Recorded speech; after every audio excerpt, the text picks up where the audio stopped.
这支钓竿呢，有够强的。那我们现在就直接上安全帽测试。上，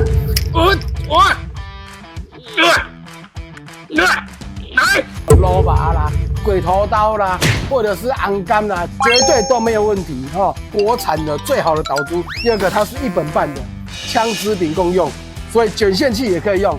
电动立炉也可以，就是990块。嗨 ，Hello， 大家好，我是社长。有没有看到这支钓竿？这支钓竿呢，就是为了测试这个卷线器，然后出名的这支钓竿。这支钓竿大家敲碗，但是啊，我跟你说，社长那时候说是展场拿回来在1000块以内，大家都敲碗说我要买这支杆子在1000块以内，怎么那么便宜？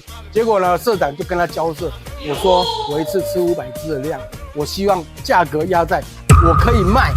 1000块以内，经过社长3寸不烂之舌呢，把它抢回来了哦。社长呢又帮你打下一支钓竿，这支钓竿呢打算卖在1000块以内，就是990块。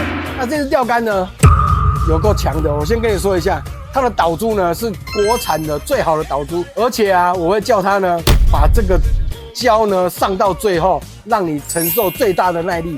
第二个，它是1本半的。 这个的做工呢，就是碳布加玻璃纤维这一支杆子啊，所以可以承受非常大的耐力，包括你说的什么捞把啦、鬼头刀啦，或者是昂竿啦，绝对都没有问题哦。这个导环呢，我一定会要求它用到最高的等级，把这个胶呢上到最满，让你在中大鱼的时候不会因为中大鱼而爆导环。这个握把呢，也是用紫花线编织哈，然后呢后面呢，我们这次做的是枪支并共用。 所以卷线器也可以用，电动立炉也可以用哈。那我们现在等一下就实际测试一下它的耐力呢，到底有多强，有没有办法把它拉断，好不好？那我们现在就直接上安全帽测试，因为这个要拉很重，我怕它撞伤，会伤到我。好，来，好来，打屁，打屁，有没有？好来，上杆子。好了，我们现在直接来测试一下它的拉力。好，人家说一定要弯啊，你直直的这样拉没有用啊，哈。 我们一定要弯，来弯，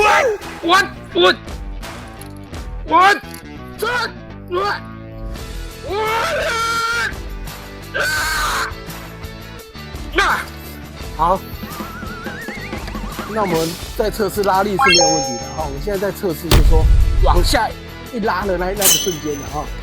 我们现在就是模拟，如果敲底的时候挂底，或者是中大鱼一下迈下去那个力量啊，好不好？来。 1、2、3，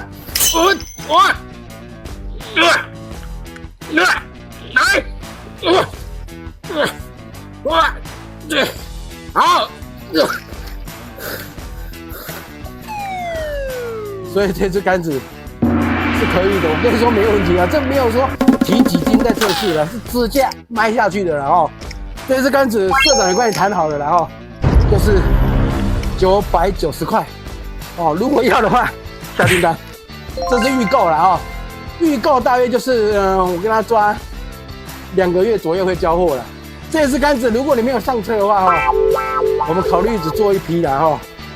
如果要的话，现在就下订单。